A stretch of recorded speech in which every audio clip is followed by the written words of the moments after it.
So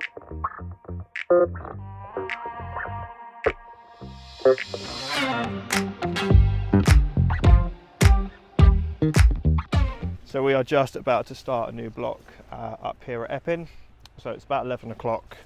We had to get all of the boards up from the previous site and then photograph and catalogue all of the trees that we've done. So that took a little bit of time because we ran out of time on Friday to do that. So yeah, we've just got all of our track mats down, ready to go. I think we've got about 30 track mats down, just covering all the veteran routes. So I'm just going to explain a little bit about what we're doing here and why we're doing it. So Epping Forest was historically managed as a pollarded woodland.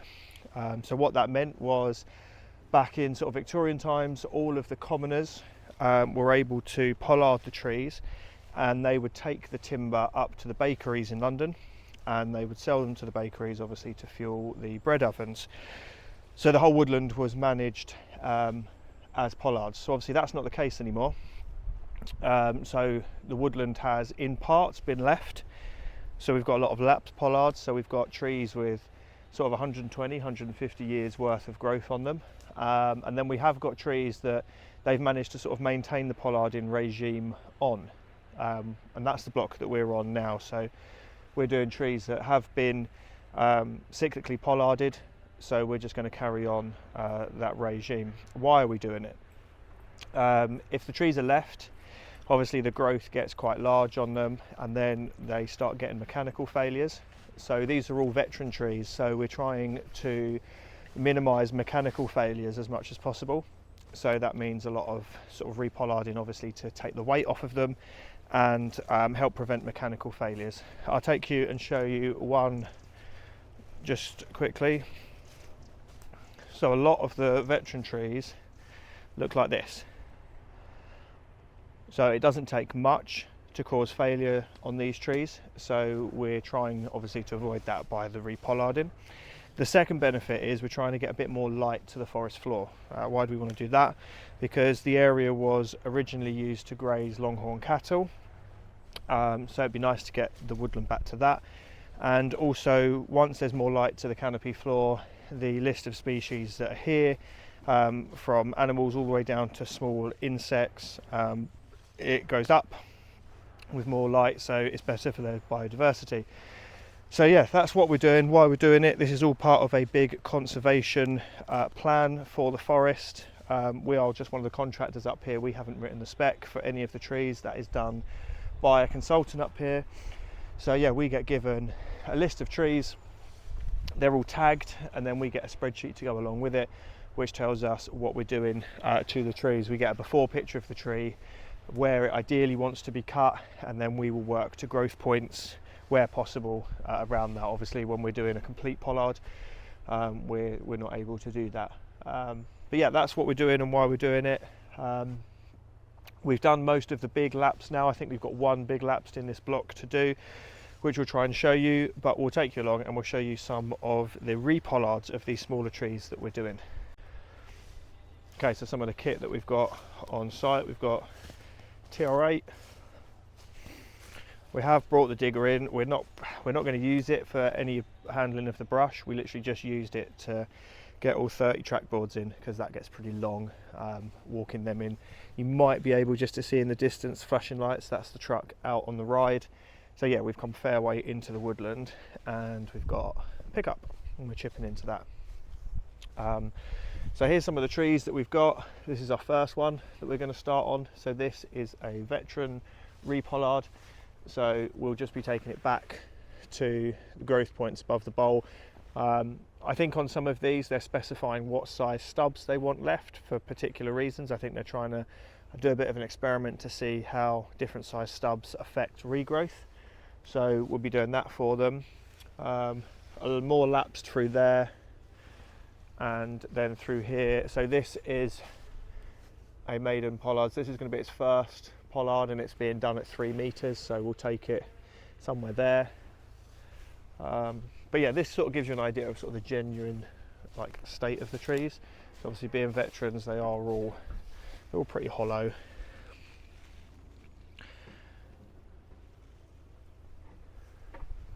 And obviously if we left all of this growth on there, what they found on quite a lot of them is, like, for example, where we've got decay here, this whole section would just go, and then they've lost that part of the tree. So yeah, pretty unique, pretty cool project. So we'll get cracking and yeah, get to see what we're doing. It's shady. We're just putting signs and some tape out across main areas just to keep pedestrians out, which is not impossible, but we're giving it the best go we can.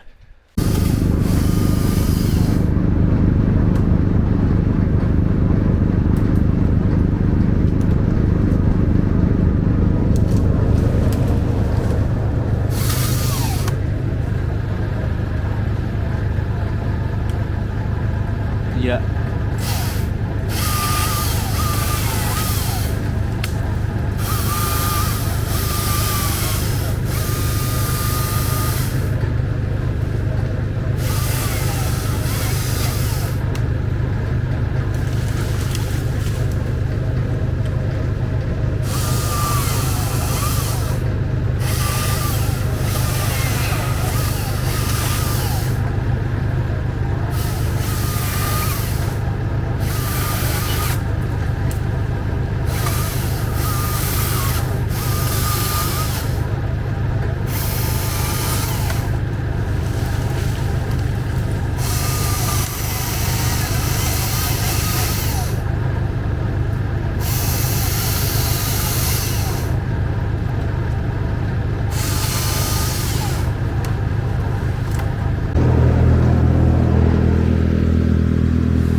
get to finish filming the tree that we just did because we had a visit from the staff at Epping Forest and also 2 veteran tree experts. So we had Ted Green come out, which was a pleasure to have him on site, and yeah, he popped out to come and see us work. So I stopped filming whilst they were here. So yeah, we'll crack on and carry on.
Alright, so that's pretty much the end of the day for us. If you can't tell, it's absolutely hammering it down now. So yeah, I don't know how usable this footage is going to be. But we've done two. Flip you round. Done two to show you. Yeah, we had a bit of back and forth, like trying to leave some stubs and seeing what that's going to do in the future. That was an idea from Ted, so we're going to give that a go on a few of them. So yeah, that sort of just gives you an idea of the sort of work that we're doing up here, what they look like before and what they look like after. Yeah, we're going to dig her back to the yard, get the chip out and everything back. What are we saying? How wet are we? On a scale of 1 to 10 on the wetness, it's 11. 11? Yeah. Shady, what are you saying on the scale of 1 to 10 of wet? How wet are you? Yes. Yes. Yeah, he's not even on the scale anymore. He's just a yes. I'm just yes. Yeah. But you got your new jacket on. Looks good, doesn't it? Hey, yeah, look at that. Your trousers. Thanks. You're not quite as bright anymore. No. Hey, you don't look like an apple anymore. But yeah, we're going to get packed up, get out of it, and yeah, hit the road back to the yard.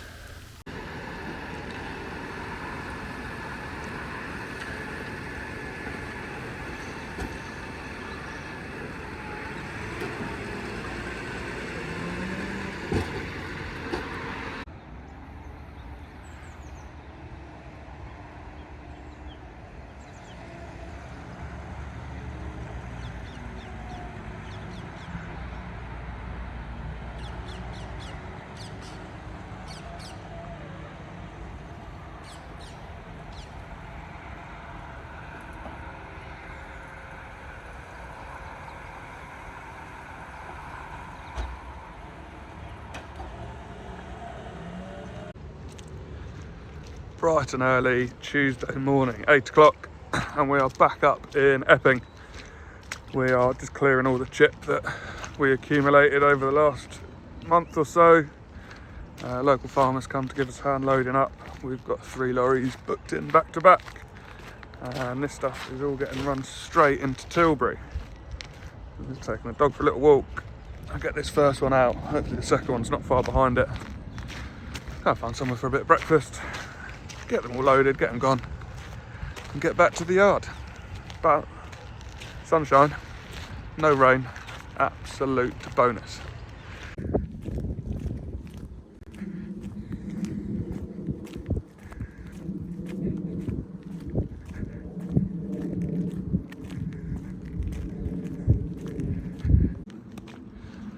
The second one's loaded up. I'm going to get back down to the yard. I don't need to sit here all day while lorry's loaded. I'm going to get the third done, and I reckon we've got 2 more that we're going to line up for one day next week, because the farmer's busy the rest of the week now. So it's not too bad going. A couple of months in Epping, 5 loads of chip through the Forst and the Bandit. So it's good. Get that cleared. That'll be this job wrapped up now for this season. Then we're going to be back in same time next year to do the second block, which is good.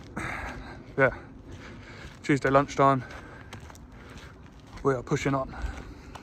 So that's it for the Epping video. I hope you enjoyed that. It's just a bit of an insight into some of the projects we get involved with. Don't forget to hit the like and subscribe button, and we will catch you on the next one. Cheers guys.